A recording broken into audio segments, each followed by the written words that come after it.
Hey there, in this video I'm going to show you how to make this cute, crazy, quilty, small tote bag. So let's jump in. In order to make this scrappy tote, we're going to be using lots of scraps in different sizes. We're also going to be using pieces for the inside of the bag. All of these measurements are in the description box below this video, so check that out. But I have the main inner panel pieces are 12 inches tall and 11 inches wide. And then the sides of the inside are 4.5 inches wide, and you need two that are 12 inches tall and one that is 11 inches by 4.5. So these are going to be the sides and the bottom of the bag. I have some organic cotton batting that is also cut to those same dimensions as the liner fabric. The straps are made from two 4-inch wide by 18-inch long pieces of fabric. If you have slightly longer scraps, like 20 inches, you could make your straps even a little bit bigger, but this is the size of scrap that I had on hand. And I'm also going to use a little no trace tag. The first thing I did for my small tote bag was to make the straps, and the way I did that was just by ironing the fabric for straps in half lengthwise and then folding those raw edges in towards that center crease, and then I ironed it again.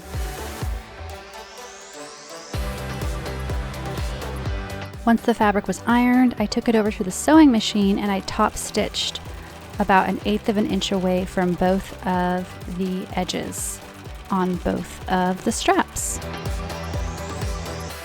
Next, I found one of my smaller scraps to start with, and I like working with a nice triangle as the beginning piece, but you could use whatever shape you want.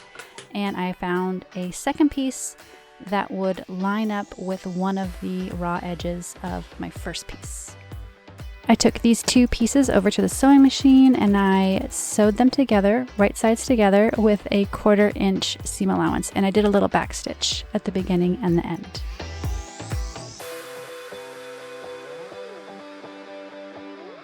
Then I straightened out one of the sides of my new piece and found a third scrap that would be large enough to join on one of the edges of my new working piece. Again, I sewed the new piece onto the original piece with the right sides together using a 1/4 inch seam allowance.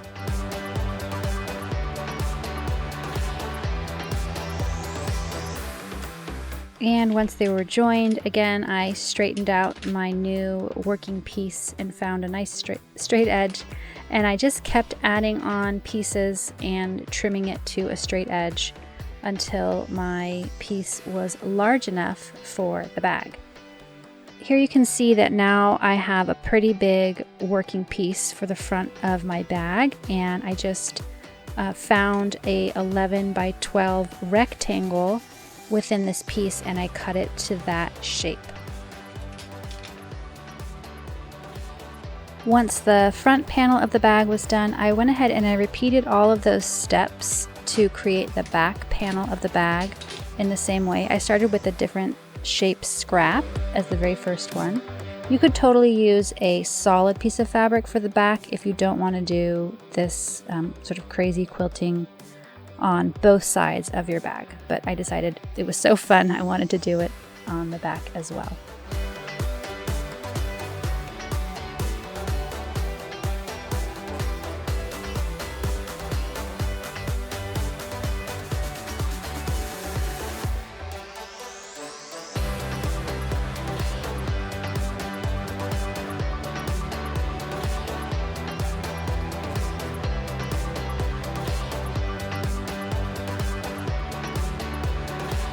Once again, when I was pretty sure I had a big enough piece to make a 12 by 11 rectangle, I went ahead and cut this down to that size, sort of picking how I wanted it to look. Once I had my front and my back panel finished, I went ahead and pressed them both really well with the iron so they'd lay nice and flat.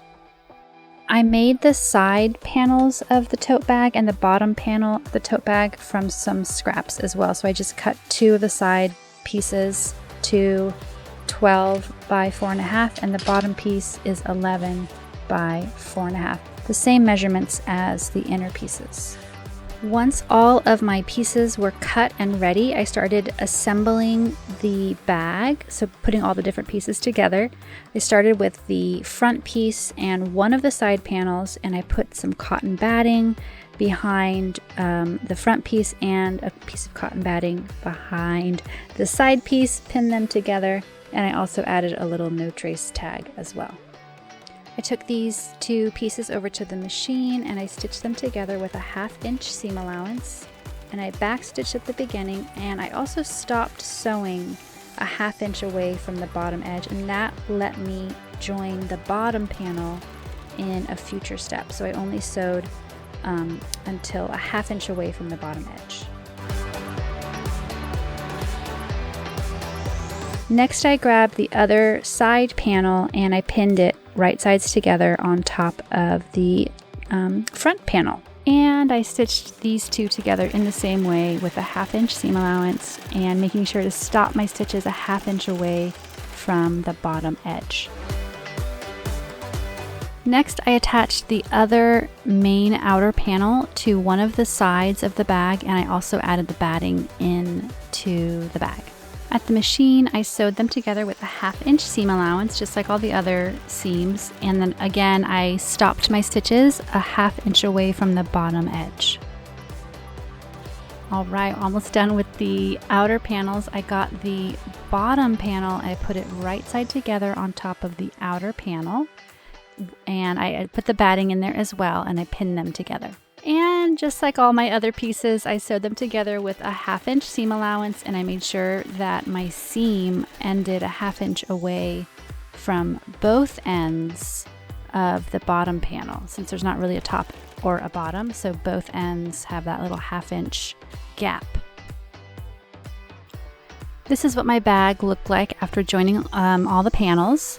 And then I brought one of the sides over to the back panel of my bag and I pinned them together. And then I went ahead and again I sewed them with a 1/2 inch seam allowance, making sure to leave a 1/2 inch gap at the bottom edge. Then I pinned one side of the bottom panel to one of the outer panels that it wasn't yet joined with. And again I stitched these 1/2 inch seam allowance, making sure to stop a 1/2 inch away from the sides, just like I've done on the other side of the bottom panel. All that's left for the outer part of the bag is to join the bottom panels with the side panels where there's still an opening. And here you're just stitching from seam to seam on your machine with a 1/2 inch seam allowance. You can see I kind of had to squish the bag out of the way so that I'm just sewing the side of the bottom panel to the bottom of the side panel, and I'm just going seam to seam, and I want to make sure that I don't catch any of the other parts of the bag in this seam. The inner parts of the bag get sewn together in that same process that I did for the outer parts, only you don't need to add any more batting to the inner part of the bag unless you really want to have a really thick bag, and then you could add batting. Once I had all of the inner pieces sewn together and all of the outer pieces are sewn together, I turned the outer part of the bag right side out, and I actually put it inside the inner part of the bag so that the right sides were together. Then I lined up the seams on all 4 corners, and I put a pin at each seam so that the layers would sit together nicely.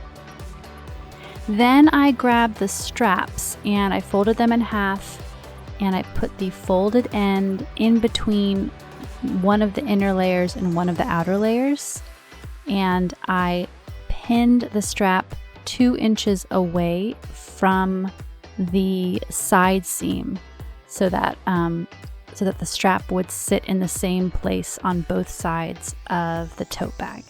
I sewed around this top edge with a 1/2 inch seam allowance, and I made sure to sew over the straps with a few rows of stitches so the straps were really secure. And I also made sure to leave an opening on one of the sides of the bag so that I could turn the whole thing right side out.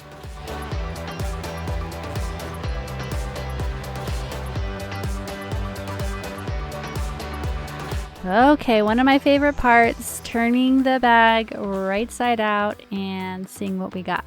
Then I like to kind of roll out that top hem, that top seam, so that it lays nice and flat, and you can even press it with the iron so that you can get a nice top stitch all the way around the top edge. I always like to take my time when I'm doing this last top stitch because it's going to be visible, and I want to make sure that I get that opening closed. And once I get back to where I started my stitches, I make sure to sew over them with a couple extra stitches to really lock them in.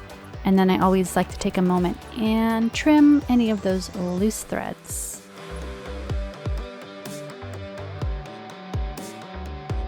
This bag was really super fun to make. I'm gonna link to another really fun, even faster, small tote bag design, one that has pockets, right after this video. Also, I'd love to connect with you. We have a Zero Waste Sewing and Crafting community on Facebook. I'm gonna put the link to join in the description box below this video.